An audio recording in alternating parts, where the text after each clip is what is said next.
Sir, ಈಗ ಅವರು ಹೋದ ಕೂಡಲೇ ನಮಗೆ ಸ್ವಲ್ಪ ಸಮಯ ಬೇಕು, ಯಾಕಂತ ಹೇಳಿದರೆ ಇದು ಕಾನೂನಿನ ಕೆಲವು ಪರಿಶೀಲನೆ ಮಾಡಬೇಕಾಗತ್ತೆ ಅಂತ ಹೇಳಿದರು.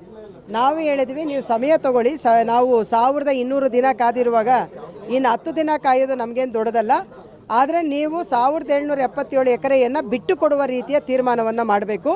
ಪರಿಹಾರ ಮತ್ತೊಂದು ಮಗದೊಂದು ಈ ಥರದ ಯಾವುದೇ ಇದನ್ನು ನೀವು ಆಪ್ಷನ್ಸನ್ನು ಕೊಡಬಾರ್ದು ಅನ್ನೋದನ್ನು ನಾವು ಸ್ಪಷ್ಟವಾಗಿ ಹೇಳಿದ್ದೀವಿ.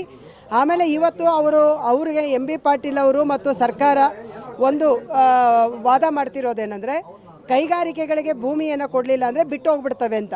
ಸೊ ಒಂದು ನಿಮಗೆ ಗೊತ್ತಿರಬೇಕು, ಇವತ್ತು 712 large scale industries ಕರ್ನಾಟಕದಲ್ಲಿದೆ.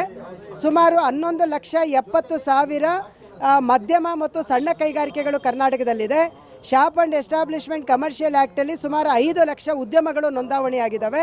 GSTಯಲ್ಲಿ second place ಇದ್ದೀವಿ. ಭಾರತದ GDPಗೆ 8.7% ಕರ್ನಾಟಕ ಕೊಡ್ತಾ ಇದೆ. ಇಡೀ ಭಾರತದಲ್ಲಿ 2ನೇ ಕೈಗಾರಿಕಾ ಪ್ರದೇಶ ಕರ್ನಾಟಕ ಆಗಿದೆ.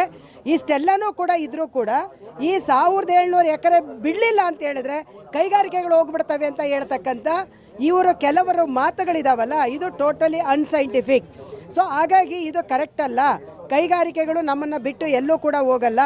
ಆಮೇಲೆ ಎರಡನೇದು, ಯಾವುದೇ ಭೂಮಿ ಹೋರಾಟಗಳು ಮಾಡಿದಾಗ ಎಲ್ಲರೂ ಕೂಡ ಹೇಳೋದೇನು, ನಾವು ಪರಿಹಾರ ಹೆಚ್ಚು ಮಾಡ್ತಾ ಇದ್ದಂಗೆ ಇದು ರೈತರಲ್ಲಿ ಡಿವಿಷನ್ ಬರುತ್ತೆ. ಆದರೆ ಈ ರೈತರು ಹೇಳ್ತಿರೋದು 1200 ದಿನಗಳಿಂದ ಇನ್ನೂ ಪರಿಹಾರ ಎರಡನೇ ಯೋಚನೆ ಮಾಡಬಾರ್ದು ಸರ್ಕಾರ. ನಮ್ಮದು ಏನು 13 ಹಳ್ಳಿ ಜಮೀನು ನೀವು ತೊಗೊಂಡಿದ್ರೆ ನಮ್ಗೆ ವಾಪಸ್ ಕೊಡಬೇಕು ಅಂತ ಕೇಳ್ತಾ ಇದೆ.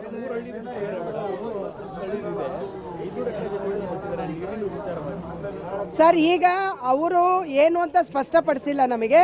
3 ಹಳ್ಳಿದು ಬಿಟ್ಟಿದ್ದಾರೆ. ನಾವು ಹೇಳ್ತಾ ಇರೋದು ಪೂರ್ತಿ ಬಿಡಬೇಕು ಅಂತ. ಮತ್ತು ಇನ್ನೊಂದು ವಿಶೇಷವಾಗಿ ನೀವು ಗಮನಿಸಬೇಕಾಗಿರೋದು, 13 ಹಳ್ಳಿಯಲ್ಲಿ 500 ಎಕರೆ ಜಮೀನು ದಲಿತರ ಜಮೀನು, ಸರ್ಕಾರವೇ ಅವರಿಗೆ ಉಚಿತವಾಗಿ ಕೊಟ್ಟಿರುವಂಥ ಜಮೀನು. ಆದರೆ ಈಗ ಇವರೆಲ್ಲರೂ ಕೂಡ ಏನೊಂದು ಆದರ್ಶವಾಗಿ ಅಂತ ಹೇಳ್ತಾರೆ. ಸೊ ಆಯಿತಾ, ಆದರ್ಶದಲ್ಲಿರುವಂಥವರು ಕೊಡ್ತಾರೆ. ಸೊ ಇವರು ಮತ್ತೆ ಕಿತ್ಕೊಳ್ಳುವಂಥ ಕೆಲಸವನ್ನು ಮಾಡ್ತಾ ಇದ್ದಾರೆ. ಇದು ಆಗಬಾರ್ದು. ಮತ್ತು ಎರಡನೇ ಅಂಶ ಸರ್, ಮುಂದಿನ ಹೋರಾಟ ಈಗ ನಾವು ಚರ್ಚೆ ಮಾಡ್ತೀವಿ, ಹೋರಾಟ ಕಂಟಿನ್ಯೂ ಮಾಡ್ತೀವಿ. ಗ್ಯಾರಂಟಿ ನ್ಯೂಸ್, ಸುದ್ದಿ ಖಚಿತ, ನ್ಯಾಯ ನಿಶ್ಚಿತ.